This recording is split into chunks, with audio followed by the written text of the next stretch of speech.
जय श्री राम। रामायण सिंधी शायरी में व्याख्या हिंदी में प्रश्न 30 अयोध्या कांड। इसके पहले पिता की हालत देखकर राम कैकेयी से पूछते हैं कि आखिर पिता को क्या दुख है, माता बताइए, ताकि वो प्रयास करें जिससे उनका दुख दूर हो। तब कैकेयी कहती है कि राजा ने 2 वचन देने को कहा था, मैंने मांग लिए। बस ये सुनकर राजा घबरा गए हैं। दरअसल वो तुमसे बहुत प्यार करते हैं, तुम्हारा मोह नहीं छोड़ पा रहे हैं। अब आगे।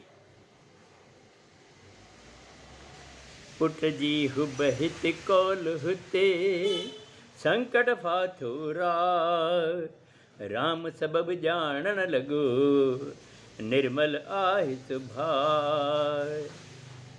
कैकेयी कहती है कि इधर पुत्र का मोह है और उधर राजा के दिए हुए वचन है। राम इसका कारण जानने लगा क्योंकि उनका बड़ा निर्मल स्वभाव है। कैकेयी वचन चइया, व्याकुलता खुद व्याकुल थिया, रघुवर खे सब गाल बुधाई, तन धर वेठी जन निठराई। तब कैकेयी ने विस्तार से सारी बात बताई। ऐसा लग रहा था कि व्याकुलता खुद व्याकुल हो रही है। जब उन्होंने पूरी बात बताई तो वो इस तरह बैठी जैसे बड़ी निठुर हो।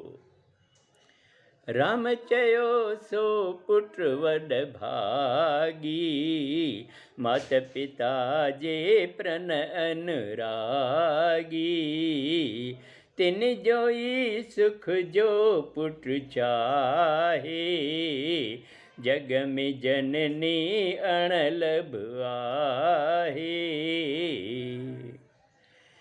जब श्री राम को पूरी बात पता चली तो राम ने कहा कि वह पुत्र तो बड़ा भाग्यवान है जो माता पिता के प्रण को पूरा करता है।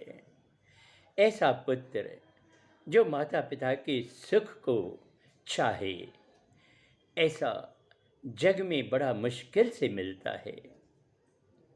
वन में मिलंदा सब मुनि, मुझो हित सब रीत, तह ते आज्ञा पिय जी, तह जी सहमत प्रीत। राम बड़ी प्रसन्नता से कहते हैं कि वन में तो सभी ऋषि मुनि मिलेंगे, मेरी तो सब तरफ से भलाई है और उस पर पिता की आज्ञा और आपकी भी सहमति है।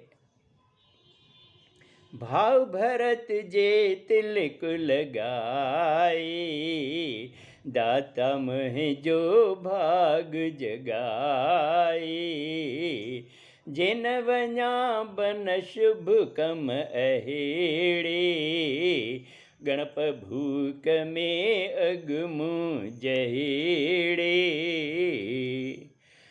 राम कहते हैं कि अगर भाई भरत तिलक लगाता है, वो राजगद्दी पर बैठता है, तो समझ लो ईश्वर ने मेरी किस्मत जगा दी है। अगर मैं शुभ काम के लिए वनवास न जाऊं तो मेरी गिनती मूर्खों में की जाएगी। राम चवण ते परसन राणी, कपट प्रेम सा बोली वाणी, कसम भरत ऐ तुहि जो आहे, बीका मुखे जानत नाहे। राम ने जब ऐसा कहा तो कैकेयी बड़ी प्रसन्न हुई और कपट छल से प्रेम भरी वाणी बोलने लगी कि मुझे भरत की कसम है, तुम्हारी कसम है, बस मुझे इतना ही पता है और कोई मुझे जानकारी राजा के दुख की नहीं है। अब आगे अगले सोमवार को। जय श्री राम।